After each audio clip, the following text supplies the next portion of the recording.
Good evening, ladies and gentlemen. Today we'll be presenting the SK2 globalization case, and we're going to talk about some of the expansion strategy that SK2 can follow. My name is Santosh Taripamula, and I am the lead consultant working on this case. Today we're going to go over a brief overview of what SK2 is and what their mission is. Next, we're going to talk about the problems and objectives that they have for the future. After that, we're going to go over the recommendations as to what I believe is the best plan of action for SK2.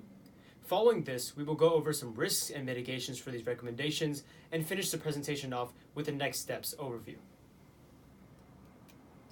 Now let's start with the company overview. SK2 is a high-end skincare company based in Japan.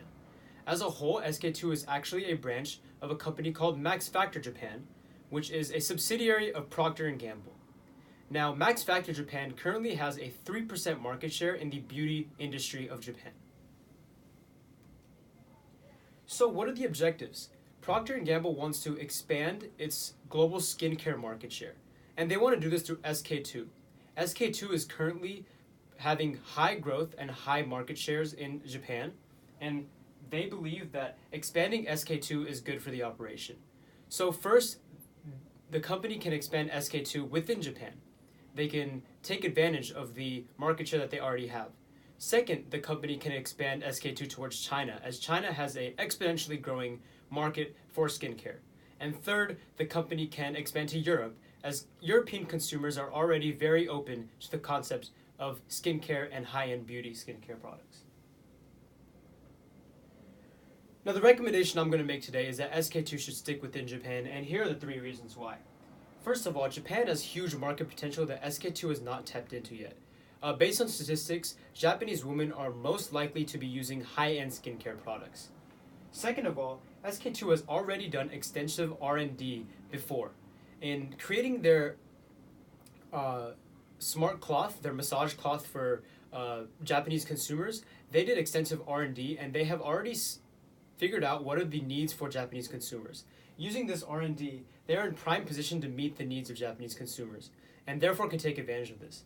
Now, third, SK2 has just created the BIS system, which is the beauty imaging system, and this system makes buying SK2 products very much more personalized and individualized. Using this system in Japan could help attract the more analytical Japanese customer.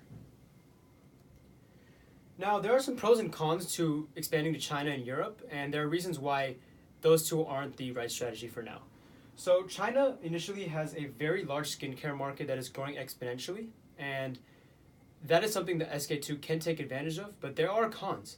The Chinese government imposes 30 to 40% tariffs on imports, and on top of this, the Chinese consumer is not a consumer that usually uses a 4 to 6 step regimen as Japanese consumers would. Now, on the flip side, Europe does not have the same pros and cons as China. European consumers have more complex regimens, and they do have more openness to high-end skincare beauty products. But the problem is there are many established competitors within Europe, and there's not enough regional recognition for SK2. They can't break into Europe as easily. Now, the marketing mix. SK2 can follow a few recommendations and really lock in on their marketing within Japan. The first thing they should stress is luxury.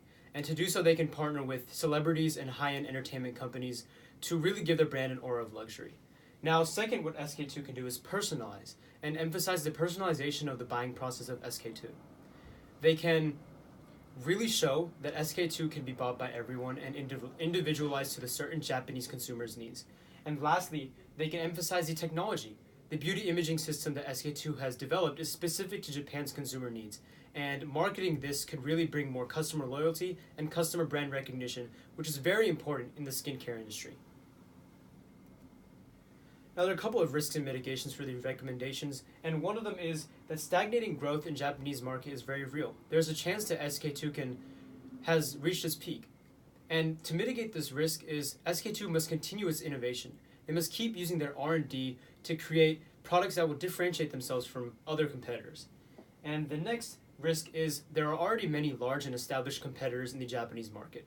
SK2 might not be able to compete with these large names. And one of the mitigations for these risks is to really emphasize individuality and luxury in SK2 products. SK2 products are different from that of competitors in that they are a luxurious brand that is also made for everyone.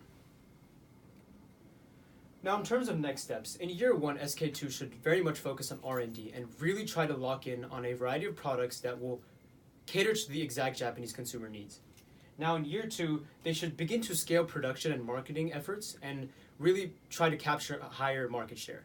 In year three, they should reevaluate which products and which methods are really bringing in more profit. And in year four, they should start doing market research as to how to expand in Japan and potentially introduce some products in foreign markets to gauge interest. By year five, they should try to develop a clear expansion strategy that will hopefully take them into foreign markets and help them increase their global skincare market share. That is it for today, and now we'll be taking some questions.